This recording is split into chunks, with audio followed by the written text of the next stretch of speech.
Yes, today we interviewed Mr. Brad Guillory with Studio 21 in Greenville, Texas, and he's a local barber in the community.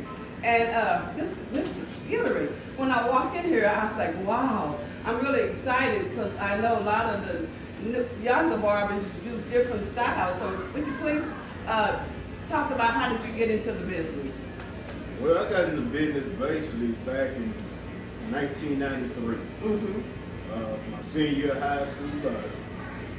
I graduated high school in 94 and I graduated barber school a few months down the road at the end of the summer of 94. So basically I got into business. I was living in commerce. At that time we didn't have no barber. So I kind of like just did the trade and started cutting my own hair and started cutting my brother's hair and my dad and friends of mine.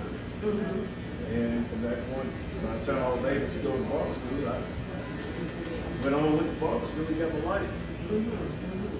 What are some of the changes you've seen over the years? Well, there's really not a whole lot of change. The changes come and go. So, you know, some styles stay the same, some styles went but came back. So I've seen it all. So there's only so much you can do to a head of hair. I also know we're going through a pandemic right now, and a lot of people look nervous about coming in the barbershop. They have a lot of anxiety. Are you experiencing any of those issues? Well, kind of like, at first, yes, a lot of people didn't want to move around. Now, people kind of like, get back out there again. They come in and feeling a little more confident and, you know, and it was when the pandemic just started and was able to start opening back up. So you still have to talk about the pandemic. And you mentioned a lot of the styles haven't changed. I want to go back to that question real quick because I want to touch on the men's that's wearing the braids, the twists. What are your how do you view those? It's kind of hard to say. I mean, that's just part of the style. You know, a lot of guys who wear the dreads and twists or whatnot, you know, they still get edge ups, they still get tapered on the side. So they still get some type of form of haircut. Okay. They just not getting the whole head. Okay. When I was a child, I remember people used to go to the barbershop. That was the hangout. All the communication came from the barbershop because it's what people in the community went to be both social and political. So what is your opinion of the beauty of the barbershop discussion? It's still the same. I mean, like you was coming along, and I think it will continue to be the same way. A lot of guys come in that basically now, I mean, you really don't have a lot of mingling, but, you know, like, for example, when you come to the barbershop, most everybody out for themselves at home behind the computer now. So it gives people an opportunity to still have come together and have an opinion about different situations that's going on in everyday life.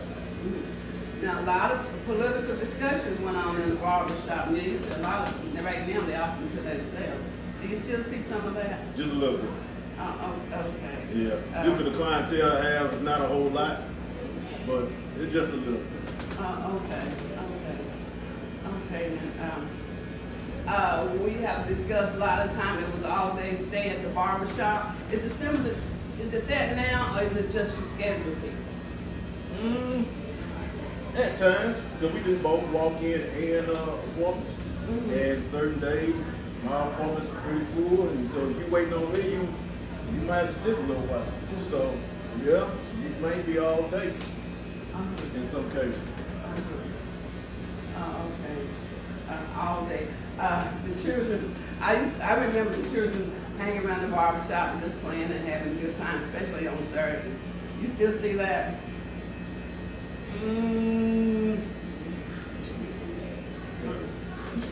Kids get dropped off. They spend time with us probably about 2-3 hours, especially like on Saturday or Friday. especially during the summertime school time. Uh-huh. So he give the parents a little time to go do the shopping they need to go do, or wherever they go do, go home and take a nap. So yeah, so we still almost like a local babysitter.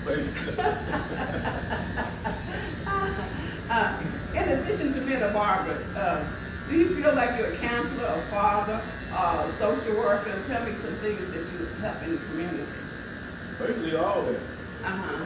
Because when you're dealing with clients, you have clients come in with certain issues. Uh-huh. You have a lot of young men come in as adolescents that who doesn't have fathers in the home, so you intervene in different types of questions they get asked. Uh-huh. You know, so everybody always seeking something, and being involved when you that individual that basically kind of like fills in that gap. Uh-huh. Oh, okay. So that's, when you said fill in that gap, I was just thinking that's, in addition to being a barber, you have to be compassionate as well. Yes. Mm-hmm. Mm-hmm. So, I mean, you try to give information, especially individuals who are seeking some type of understanding. Uh-huh. So you try to give them a hand in that. If you kind of like being around that corner already yourself, you know, you can give some advice on what to do, how should you approach it, what not to do. You know. So giving advice, when you said that, I thought about having a difficult client. Have you experienced, what are some of your experiences with a difficult client? Difficult as in how? Having a bad day, they come in with just not a great attitude, just a little negative. Really truly myself, I've been dealing with my clients so long, I really don't experience that too often. Well, really here lately, when usually I would experience someone that's basically, that's kind of like get under the skin. That goes back to that question you just asked me. You know, a lot of times when you get a client come in, it's not really difficult. He's really kind of like just seeking some type of information, or he just want to vent, or she want to vent. So that's kind of like, you know, when we're there, we see them, we listen, they just want to vent, or they searching for different. But as in difficult, just being mean or nasty. I haven't really experienced that in a very, very long time. That's good. That's good. I'm just looking at the hair products you have over there. How have some of the hair products and conditioners evolved and changed over the years? A lot of the hair products that I use basically been around since I was doing the barber school, so it really haven't changed as much. So even all the young guys that's using a lot of the products myself before I even went to barber school. I mean, some of my stuff's still kind of the same. You know, besides the products being used right now as today, as well now coming up. I mean, the only thing really changed is basically Jerry curl gel. So no one really wears a Jerry curl anymore. So you know, so the spray and the gel is no longer. You know, you really don't even use it anymore. So other than that, when that time period went, I mean, everything became mainly like just basically waves and whatnot. So them products are still out now. Okay. Now my eye caught the picture over here with the different fades and styles, the crop tops and stuff. So you were saying those are the real popular ones right here, what we're looking at. Okay. And a lot of this stuff here, I was doing back in '94. So it hasn't changed much? It really hasn't changed. Back in the '80s, when I was cutting after the neighborhood, a lot of those styles were just, you know, it just comes and goes. So whatever the mainstream celebrity is wearing, you see that trend take off, and you see a lot of individuals, youngsters, going towards that trend. But a lot of that is just a, you know. Okay. Because I noticed in some of the styles, you're right. Uh, Let me talk about the business location. Do you feel like this is a good location that meets your consumers' need? Usually the barber used to be in the neighborhood, used to be the center of the neighborhood. Well, in this location right here, we still in the neighborhood, but we still that, that's the way that everyone's kind of like migrating for our interstate. So, yeah, so we still in the local neighborhood. Okay. But the good part is that we on the main street, which is West Street. Okay. Getting into business. What barriers did you experience in getting into business, and how did you overcome them? Well, I really didn't have any barriers. I guess when I left the guy who I started with, which was Robert Miles, when we part ways, it was a lot of questions being asked when I left was what I was able to make it. So I wasn't from Greenville. But that's kind of like basically that was really it. I mean, when I left, I got a shop and started to remodel that shop to basically get my certificate of occupancy. So that took a little time because the location I was at was downtown. And it was so many, whatever the city required us to get it up and going. And then that process of when I was doing that, I was running across a lot of people that was asking, if I don't make it, what I'm gonna do? My thought was, if I couldn't make it in cutting hair here in town, well, the money I was putting into this building, I was gonna just do whatever I gotta do to get my money back. So I had to just turn it to a local nightclub on the weekends at the time to get my money back. That's what I was gonna do, and go from there. But the Lord worked everything out. We got to the point that in my process of working on the building to get it, guys started coming by, started knocking on the door, see if I was open. So that right then, at that moment, I knew that I'll be able to succeed in cutting hair and greasing. Okay. The competition. So you have your style and to meet your needs, and so you don't feel like the competition is very difficult? No. Once you kind of like establish yourself here, you have your clientele. And the clientele that you have, basically, those individuals, the older you get, those clients grow with you. And so my client base is basically the guys I kind of like deal with on every week to 2 week basis. And once the individual gets stuck in a mode, coming to a certain individual, and feel comfortable with and trust that individual, they'll continue to go. So I'm already bald. So a lot of my clients getting that way too. So they still choose to come, because a lot of it just conversation,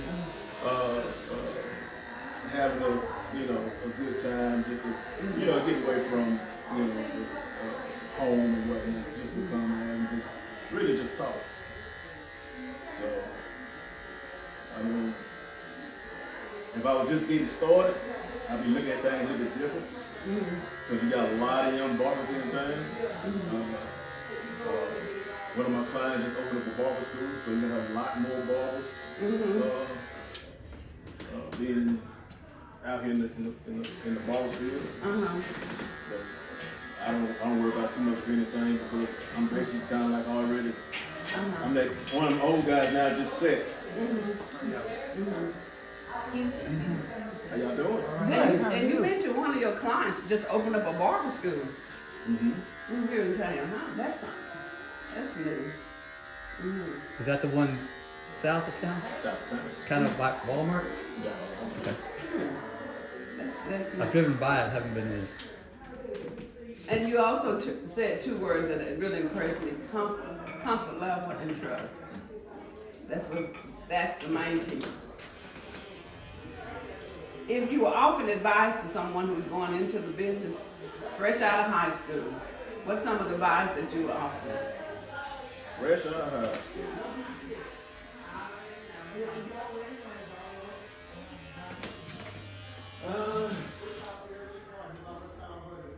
I guess the best advice would be learn everything that you can learn. Stay with it. And be dependable. Most definitely getting started. Because if you're not dependent, they can't depend on you. It's gonna be hard to survive now. Dependable. Yeah. And listen, that's the key thing about being involved when you're dealing with a client. And until you get to know that client and know that client exactly, once when you sit down in your chair. I mean, you have to listen. Because if you don't listen, you're going to basically do something that he don't or she don't like or whatever, and you find yourself basically losing a client. I'm learning some wonderful themes you have here. Dependable, listen. That's that counselor coming back to you, huh?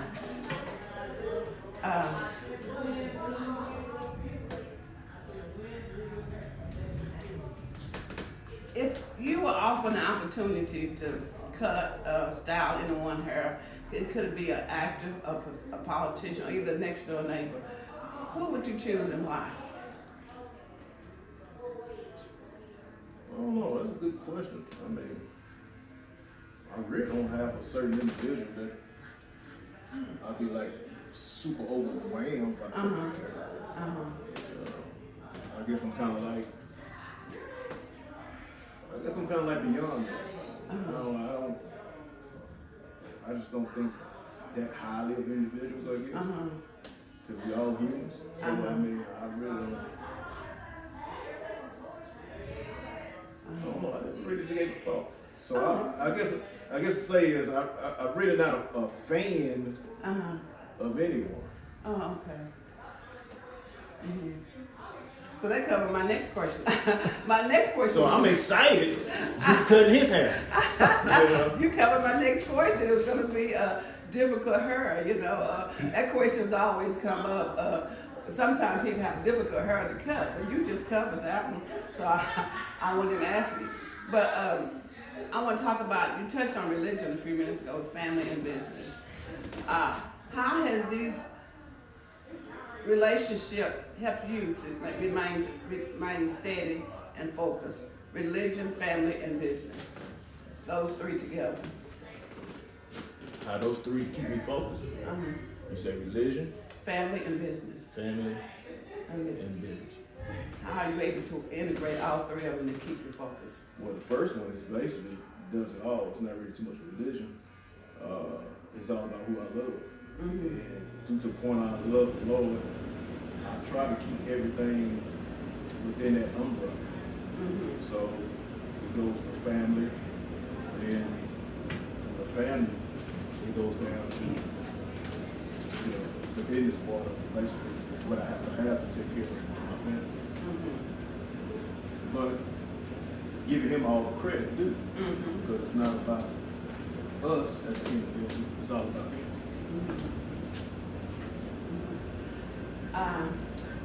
As I wind down, I just want to thank you for this interview, and thank the young man that's in there that's getting the cut as well.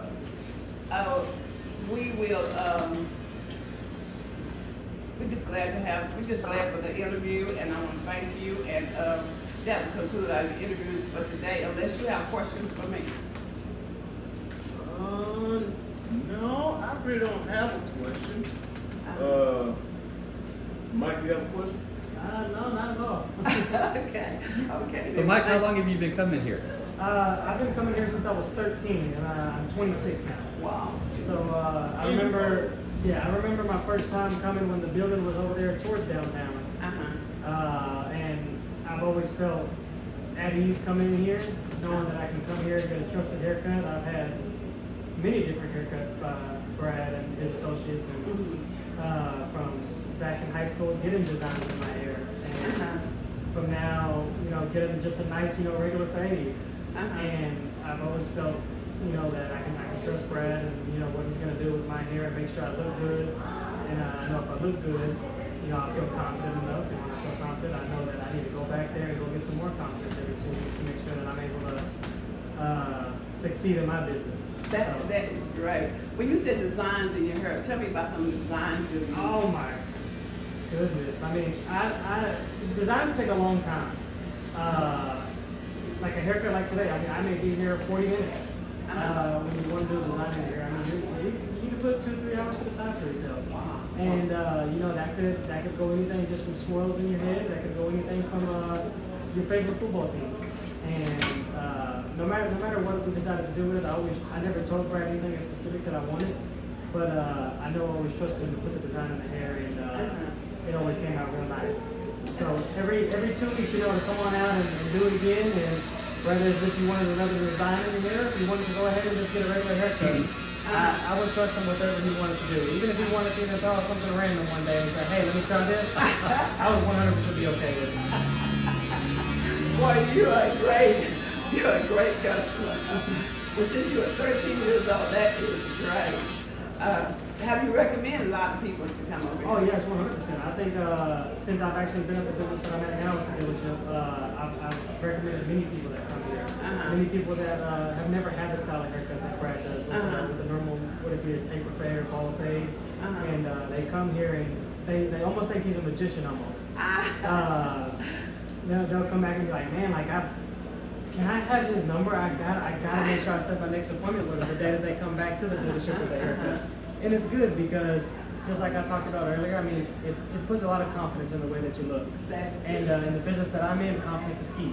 And when my guys come back and they have that confidence that, they look good, and now that they look good, maybe they can perform good.